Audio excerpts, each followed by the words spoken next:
She texted, "This just happened, I'm leaving you for him." I sat there speechless.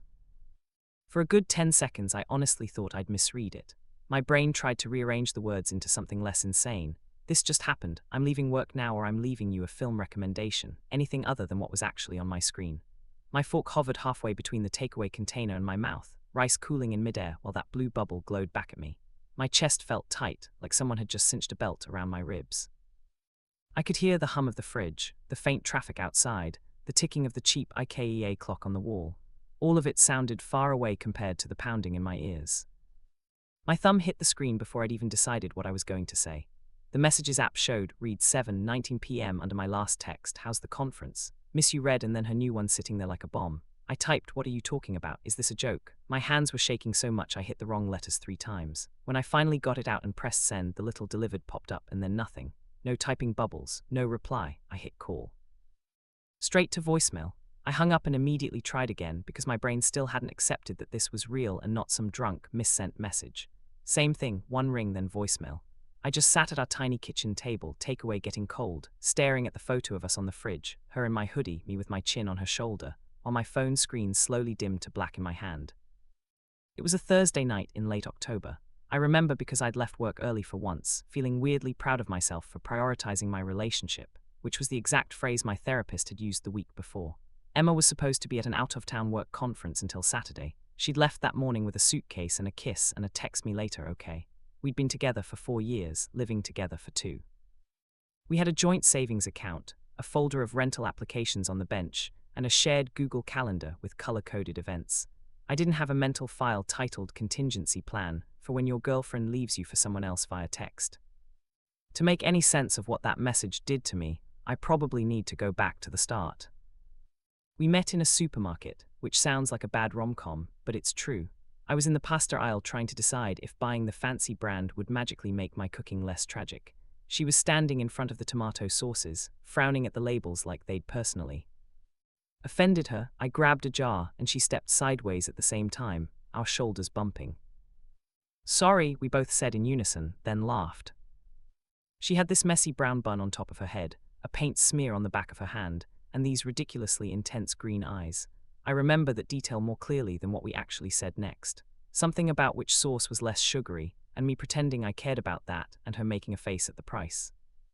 "You know what, just get the cheap one and add garlic," she'd said, dropping a no-name jar into her basket. "It's like makeup for bad food." "I'll take that under advisement," I said, because I'm apparently incapable of not sounding like an email even in person. She grinned. "You talk like a meeting invite," she said. "It's cute." That's how I found out her name was Emma, that she worked in marketing, but not the evil kind mostly, that she painted in her spare time, that she thought coriander tasted like dish soap, and that she'd moved into the area a few months earlier. Somewhere between the sauce aisle and the checkout, she asked if I wanted to grab a coffee sometime. I almost swallowed my tongue because that never happens to me. "Sure," I said, trying and failing to play it cool. "I mean, yeah, that'd be great." We swapped numbers over the self-checkout kiosk, both pretending we weren't stretching the unexpected item in bagging area jokes as far as they could go. Our first date was at this tiny cafe on the corner near my flat, the one with the wobbly tables and a barista who looked like he hated everyone, but made coffee like it was a religion. I got there early and spent 10 minutes rehearsing normal things to say so I didn't open with something like, "So I memorized your Instagram in a mild panic last night." When she walked in, she was wearing the same paint-stained denim jacket from the supermarket, eyeliner a bit smudged, cheeks flushed from the cold. "You came," she said, like she'd half expected me not to. "Yeah," I said, standing up so fast I almost knocked my chair over. "I live dangerously." She laughed, that big, unfiltered laugh that hit me square in the chest. "You really do talk like a corporate memo," she said. "We're going to have to work on that." We talked until the cafe closed, and then outside on the footpath under flickering streetlight, until our breath was white in the air and my feet couldn't feel my toes. We covered everything from favorite childhood cartoons to worst breakups. She had a long-term boyfriend who cheated on her with her roommate. I'd had a string of relationships that fizzled out somewhere between "we should totally do something this weekend" and actually making plans. "Maybe we're both terrible at picking people," she'd said, nudging my shoulder. "Or we were just auditioning for the right roles," I said, regretting it immediately because it sounded like something from a motivational poster. But she smiled, slow and real. Maybe, she said. From there, it was that fast, heady kind of falling where you check your phone every 5 minutes and weeks blur together into a slideshow of firsts. First time she stayed over. First time she stole one of my shirts and never gave it back. First time we cooked together and nearly set off the smoke alarm because we were too busy making out. Everything felt bright in those early months. Even my dull IT job felt more bearable because it was just the thing I did between seeing her. Emma was alive in a way I was. That's the best way I can put it. She had opinions about everything, from social issues to what kind of bread was worth eating. She'd drag me to art galleries and make me stand in front of paintings until I either understood them or admitted I didn't. She'd put on music in the kitchen and dance while stirring sauce, bare feet sliding over the cheap tiles. "You're too much in your head," she'd say, tapping my forehead. "You live up here all the time. Come down into your body occasionally." "I'm okay up here," I'd joke, but she wasn't wrong. I have anxiety. That's the clinical term, neatly typed on my GP's referral letter. In reality, it felt like my brain was constantly running worst-case scenarios behind my eyes. What if you mess this up? What if she gets bored? What ifs? For the first year or so, Emma didn't seem to mind. She used to say she liked that I was steady, compared to the chaotic guys she'd dated before. When she had a meltdown about a pitch at work or a painting that wasn't working, I was the one who sat with her on the floor and talked her down, who made tea and listened and didn't try to fix it. "You're my calm in the storm," she said once, half asleep on my chest. I clung to that sentence like it was carved in stone. We moved in together after about 18 months. It was early, I guess, but it felt inevitable. She was basically living at my place anyway, and when my lease was up, we found a slightly bigger one-bedroom with a tiny balcony that she immediately filled with plants. We picked out a couch together. We argued about whether the art on the walls should be her work, her vote, or something less intense, mine, which I lost. We split bills and grocery lists and Sunday cleaning. It felt like building something. If you'd asked me then, I'd have said I was happy. Not in the movie montage way, but in that quiet, domestic way where you know someone's coffee order and they know which brand of cereal you buy. We had minor fights over how much screen time was too much before bed. Over her habit of leaving shoes in the doorway. Over my habit of overworking and then crashing, but we always made up. The first crack I remember clearly happened about 2.5 years in. Emma had started a new job at a bigger agency. It was a step up from her old place, more money, more responsibility, more exciting clients. I was genuinely thrilled for her. I bought a bottle of cheap champagne, made a sad attempt at a celebration dinner, put a post-it on the fridge that said, "Congrats, boss lady." At first she came home buzzing with stories. "We had this insane brainstorming session today," she'd say, kicking her heels off and collapsing on the couch. "This guy Tom just whipped up a full campaign idea on the spot. It was sick." Or, "My manager is actually competent for once, it's a miracle." After a few weeks, a new name started popping up. "Liam said the visuals need more contrast," she'd say, showing me her laptop. "Liam thinks we should pitch something more interactive. Liam's got this really interesting way of looking at brand narratives." "Who's Liam?" I asked one night, spoon halfway to my mouth. She shrugged, scrolling through something on her phone. "New senior creative," she said. "He's done huge campaigns. He's kind of a big deal in the industry." "Is he your manager?" No, she said. "We're on different teams." "Why?" "No reason," I said, because I could already hear how it would sound if I said, "Because you've mentioned him 16 times this week." I want to be really clear here. I didn't immediately assume she was cheating. I'm not that guy who freaks out every time their partner mentions someone of the opposite sex. At the time, it just barely pinged my radar as, she really admires this dude. Then there were other things. Late nights at the office that turned into, we all went for drinks after. Photos on her Instagram from work events. Her team, this guy who fit the vague description of Liam. Tall, slightly too cool haircut, white t-shirt under blazer like he'd stepped out of a LinkedIn ad. "Which one is he?" I asked once, passing her my phone. She zoomed in on the group shot and circled a guy with his arm around 2 other colleagues. "That one," she said. "Why?" "Just wondering," I said. She gave me a look. "You sure that's all?" "Yeah." "You're not jealous," she pressed, almost teasing. "Should I be?" She laughed and kissed my cheek. "No, idiot, I just thought maybe you'd be like, who's this guy stealing all my girlfriend's creative energy? I mean, if he wants to listen to you analyze fonts at midnight, he's welcome to," I joked. The truth was I was beginning to feel left behind. Not because of Liam specifically, but because her world had gotten bigger and mine had shrunk. She had this whole set of new people, new in-jokes, late-night brainstorm sessions, drinks after work. Meanwhile, my job had gotten more stressful in the opposite direction. More work, same money, a manager who thought work-life balance was a motivational poster, not a principle. I started staying later at the office to keep up. I told myself it was so I wouldn't be the boring one with no stories when we compared days, but really, I think I was just spiraling in my own way. We started missing each other, literally and metaphorically. "I feel like I never see you anymore," she said one Tuesday, dumping her bag on the chair by the door. It was 9:30 p.m. I was about to say the same thing, I said. I'd gotten home at 8. She kicked off her shoes, rubbed her eyes. "We should plan a weekend away," she said. "No phones, no work, just us." "That would be nice," I said. "When's your next free weekend?" She opened her calendar, scrolled. Maybe in 6 weeks. 6 weeks. "Unless you count my mum's birthday thing," she said, "but that's not exactly romantic." We joked about penciling an intimacy like a meeting, but there was a weird undercurrent to it. To us. If this was a clean narrative, I'd say, and then the fight started. But honestly, they kind of snuck up on us. 1 month we were bantering about who left crumbs in the bed, the next we were having the same argument every other night. "You shut me out," she'd say. "You're never home," I'd say. "You don't ask about my work properly. You talk about your work and Liam and your clients, but when I start talking about mine, you glaze over. You've changed. You have too."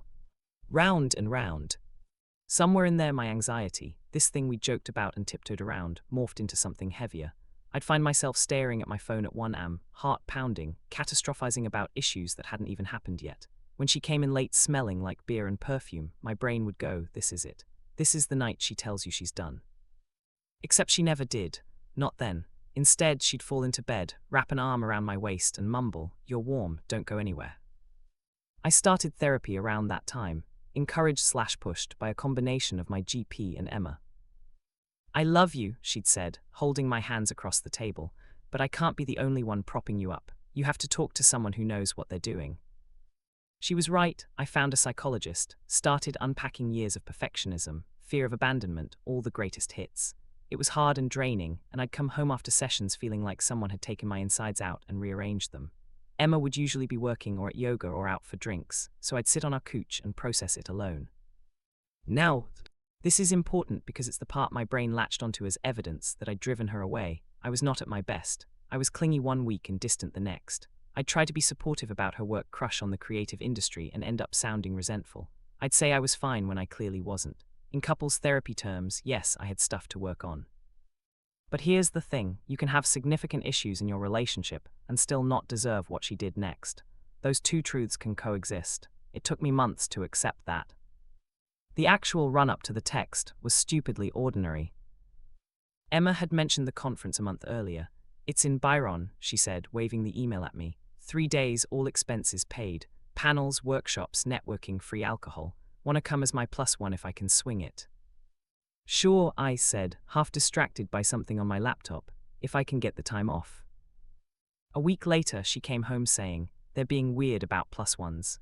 Budgets and optics and whatever. It's probably better if I just go solo and treat it like a work thing."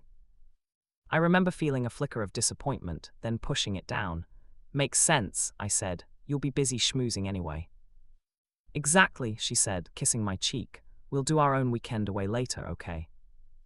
In the days leading up to it, she was jittery in that excited meets anxious way, trying on outfits, making lists, printing presentation notes. "You look amazing," I told her the morning she left, and I meant it. Blazer, simple black dress, hair neat for once instead of in a messy bun. She smelled like my favorite of her perfumes. "Thanks," she said, smoothing imaginary wrinkles. "I feel like I'm about to sit an exam." "You'll crush it," I said. "Just remember to breathe." She laughed. "I'm breathing. Are you breathing?" "Trying," I said, because my chest did feel tight, but I chalked it up to nerves for her. I hugged her at the door. "Text me when you get there." "Promise," she said, and then she was gone, suitcase wheels clacking down the hallway. She did text when she got there.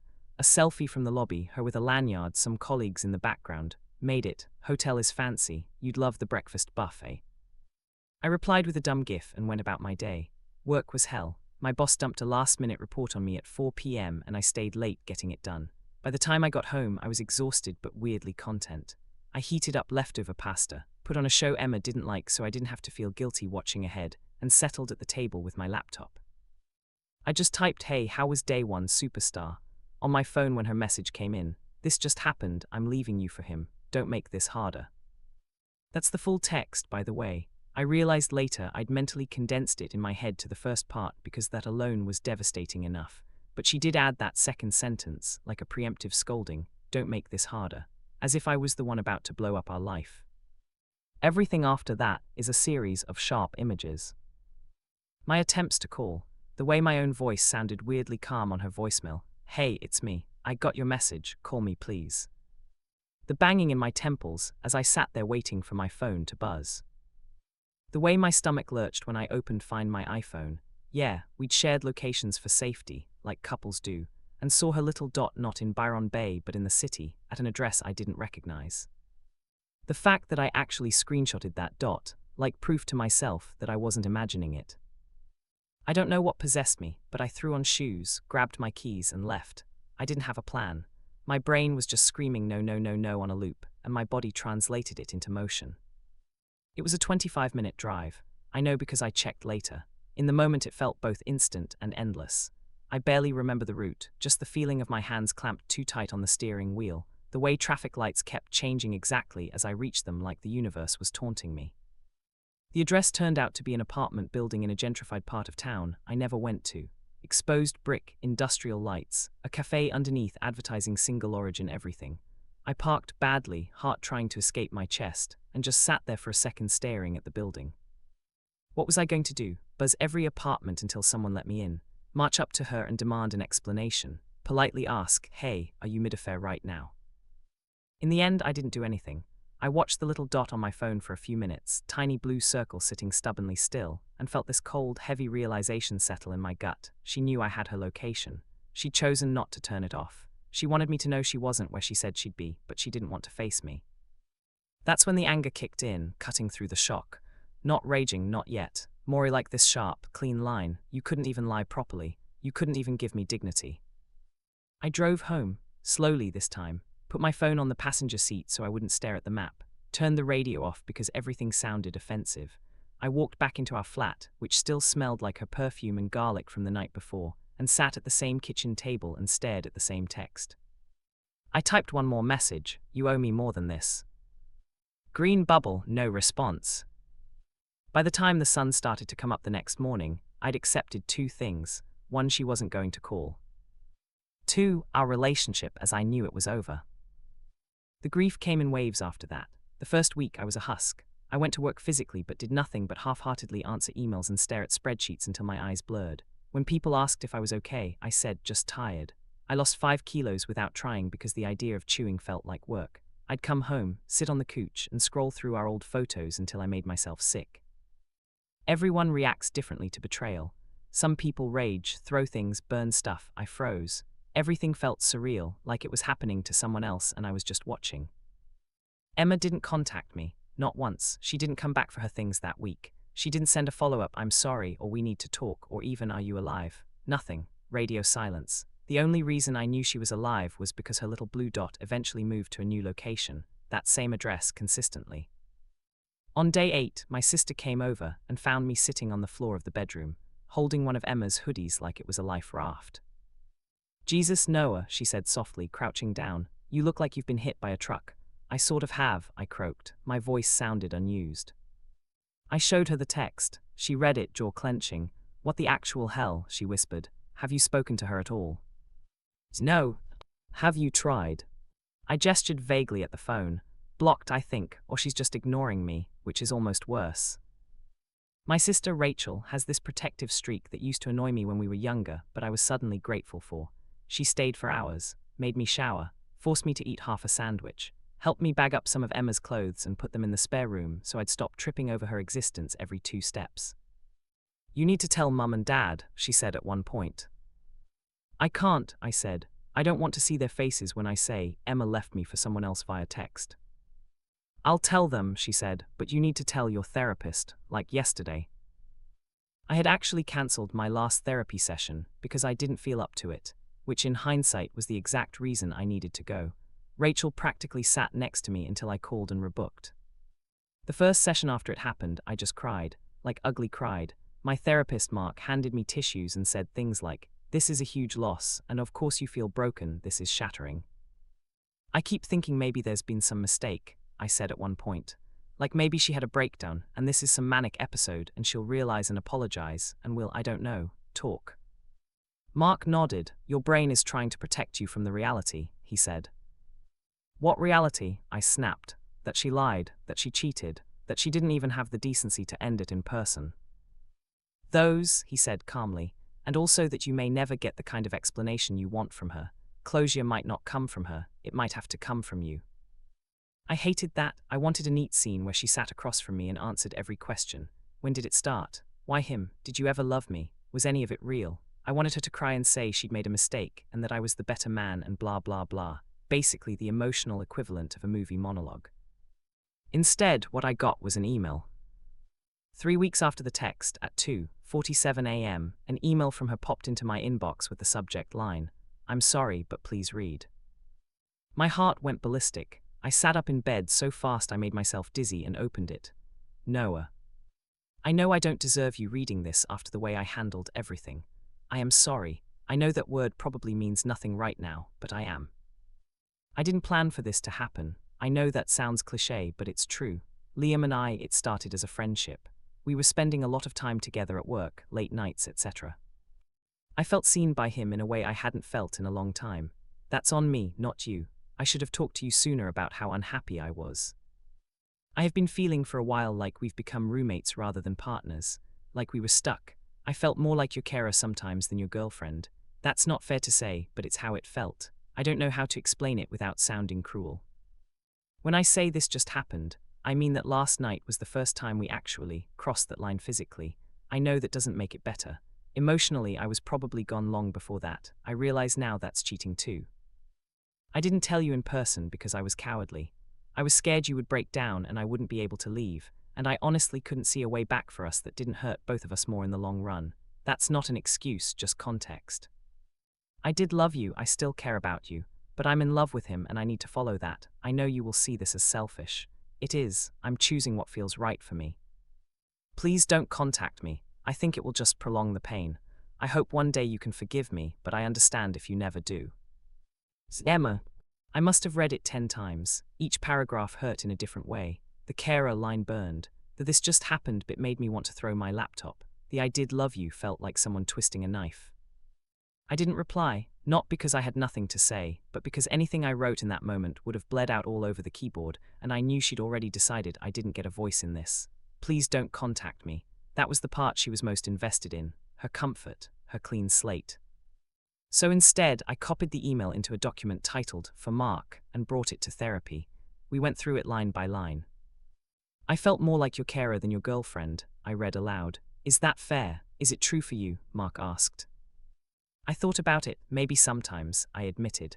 I did lean on her a lot, but we also had fun. We traveled, we had friends, we laughed. It wasn't all doom and gloom like she's painting it. "Right," he said. "People often rewrite the narrative of a relationship to justify their exit. It doesn't mean their experience didn't feel real to them. It just isn't the whole story." We talked about the fact that she'd already been emotionally checked out while still acting like my partner, that she'd chosen to act on feelings for someone else without ending things first, that she'd framed it as choosing what feels right instead of acknowledging the full impact. "You can empathize with her feeling stuck," Mark said, "and still hold her accountable for how she handled it." That became my mental loop over the next few months. Whenever I started spiraling into self-blame, both things can be true. Because, yeah, there were things I'd do differently now. I would have started therapy earlier. I would have spoken up more about feeling neglected instead of quietly resenting her business.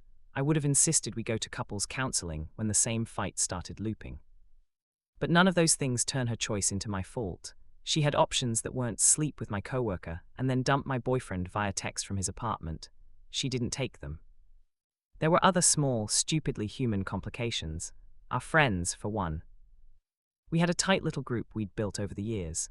My childhood friend Sam and his wife, her uni friend Lucy, a couple we met at trivia nights, her workmate Jess. Suddenly, every social event felt like a custody battle. Some people picked sides quietly. Jess texted me a long message saying, "I love you both, but I can't pretend I'm okay with how she did this. She started inviting me to stuff separately. Sam called me immediately after Rachel told him and brought beer over even though I wasn't drinking much. Others went silent. They liked posts of Emma and Liam together. Yes, they went Instagram official eventually, because apparently shame is optional, and never reached out to ask if I was okay. That strung more than I expected. I get that people don't want to be in the middle, but there's a difference between neutrality and complicity. The worst was running into them together for the first time. It happened about 6 months later, at a mutual friend's birthday drinks. I almost didn't go. Rachel practically shoved me out the door. "You can't rearrange your whole life around the possibility she might be somewhere," she said. "If she's there, that's on her, not you." She was there, they both were. I saw them as soon as I walked into the bar. They were at a high table, close together, his hand resting on the back of her chair, her head tilted towards him in that attentive way I recognized all too well. She looked happy, or at least relaxed. My stomach lurched. For a second I seriously considered turning around and leaving. Then Emma looked up and saw me. Her face went through about 3 expressions in half a second. Surprise, guilt, something like fear. She nudged Liam. He turned, assessed me, and gave this tiny nod like we were two guys at a traffic light acknowledging each other's cars. I'm not proud of this, but my first thought was, he's not even that good looking. We didn't talk, not really. Later in the night, when we both ended up near the bar waiting for drinks, she ventured a cautious, "Hi, Noah." "Hi," I said. My voice sounded steadier than I felt. "How are you?" she asked, like we were former colleagues making small talk. "Good," I lied. "You?" "Yeah," she said. "Good." She hesitated. "You look well." "Therapy and carbs," I said, because humor is my default defense. She gave a half smile. "I'm glad," she said. Liam came over then, wrapping an arm loosely around her waist. "Drink?" he asked her, then glanced at me. "Hey, man." I nodded. We didn't shake hands. The whole interaction lasted maybe 30 seconds, but it felt like an hour. Afterwards, outside having air with Sam, I kept replaying it. "You handled that like a champ," Sam said. "I feel like I've been hit with a brick," I said. "Yeah," he said, "but like a champ." The thing about healing from something like this is that it's not linear. There were weeks where I felt almost okay. I'd go to work, go for a run, cook myself dinner, watch something, sleep without dreaming about her. Then there'd be days where a random song in a supermarket would gut me, or I'd see someone in her jacket on the train and be right back in that kitchen with the text on my screen. I went on terrible dates. The first one, I talked about Emma so much the poor woman across from me probably thought I was still in a relationship, which emotionally I kind of was, bound to a ghost by questions I still wanted answered. Eventually, I learned to stop asking them, or more accurately, I accepted that even if she sat down and told me everything in excruciating detail, it wouldn't change the outcome. There's no version of "I left you for someone else and didn't give you a choice or a conversation" that feels good in your bones. What did help was figuring out what I wanted going forward. Boundaries, for one. In therapy, we talked a lot about how much I'd tolerated in the relationship because I was scared of being too much or too demanding. I'd swallowed discomfort, neglected my own needs, normalized constant anxiety as just how I am. So I started small, saying no to extra work without feeling like I'd be fired, telling friends when I couldn't handle big social gatherings, deleting Emma's number and email from my phone, not just blocking, but actually removing them, which felt weirdly scarier. And I made myself a promise. If I ever got into another relationship, I'd rather have 10 brutally honest conversations about drifting than one text out of the blue. I'd rather be dumped in person, with both of us sobbing, than left staring at a screen alone. It's been almost 3 years now. I won't pretend I'm completely over it in some neat, resolved way. Trauma like that leaves fingerprints. If someone I'm seeing doesn't reply for hours with no explanation, I still get that little flare of panic. When I hear phrases like "it just happened" or "I didn't mean for this to happen," my jaw tightens, because I know now that most just happened situations involve a lot of ignored warning signs and small, deliberate choices. But I'm also okay, more than okay some days. I changed jobs, found a place I actually like going to, with a manager who doesn't think burnout is a badge of honor. I picked up old hobbies I'd shelved when my life revolved around Emma's schedule. I see my friends more. I call my sister just to chat instead of only when the world's ending. And yeah, I'm seeing someone. Her name's Zoe. We met at a friend's picnic. She beat me at cards 3 times in a row, and when I said, I have a bit of relationship PTSD way too early into things, she didn't back away. She just said, "Cool, I have my own baggage. Let's not pretend otherwise." The first time she went on a work trip, my chest did that old tight thing. Hey, I said, probably more serious than the moment required. Can we talk about something dumb? Always, she said. I told her about the text. Not all the gory details, but enough. Enough that she understood why me checking her location once at 1 a.m. wasn't about controlling her, but about calming a nervous system that still thought a suitcase and a conference email equaled abandonment. She listened, really listened. Then she said, okay, how do we make this feel safer for you without me feeling like I'm on parole? So we made a plan, not share your location 24/7, but if I'm going to be out later than I said, I'll text you so your brain doesn't write horror stories. It's simple stuff, decency stuff, the kind of things I now know aren't unreasonable to want. Sometimes I think about Emma and feel weirdly neutral, like remembering an old school project you poured your heart into that didn't turn out how you hoped. We haven't spoken since that awkward bar encounter. From what I can see through the grapevine, she and Liam are still together. Maybe they're genuinely happy. Maybe they'll implode spectacularly. It's not my business anymore. What is my business is the person I became in the aftermath. And despite how much it sucked, I don't entirely hate him. He's a lot more honest, for one. He knows what his limits are. He doesn't mistake being someone's calm for absorbing all their storms. He understands that being comfortable with someone is actually a gift, not an insult if you're with the right person. Writing this out here is mostly selfish. I want it out of my head. But if you've read this far and you're sitting there staring at your own version of that text, I'm leaving you for someone else, wrapped in whatever phrasing they chose. Here's what I wish someone had told me in that first week. You are not stupid for not seeing it coming. You are not pathetic for wanting them to explain. You are not dramatic for feeling like your world just tilted off its axis because one person decided to redraw the map without you. And as much as it feels like that message is the full stop at the end of your story, it is. It's just the end of one chapter. The next one starts with you sitting there, heart pounding, breathing through it anyway, with you telling someone the truth about what happened, with you going to therapy even when you don't want to, with you learning, slowly and clumsily, that love isn't something that just happens to you or to them, it's made of choices. She made hers, one night in October, from someone else's apartment, thumb hovering over send. I made mine afterwards, to stay, to feel it, to rebuild, to be better to myself and one day to someone who doesn't see comfortable as an insult but as a foundation.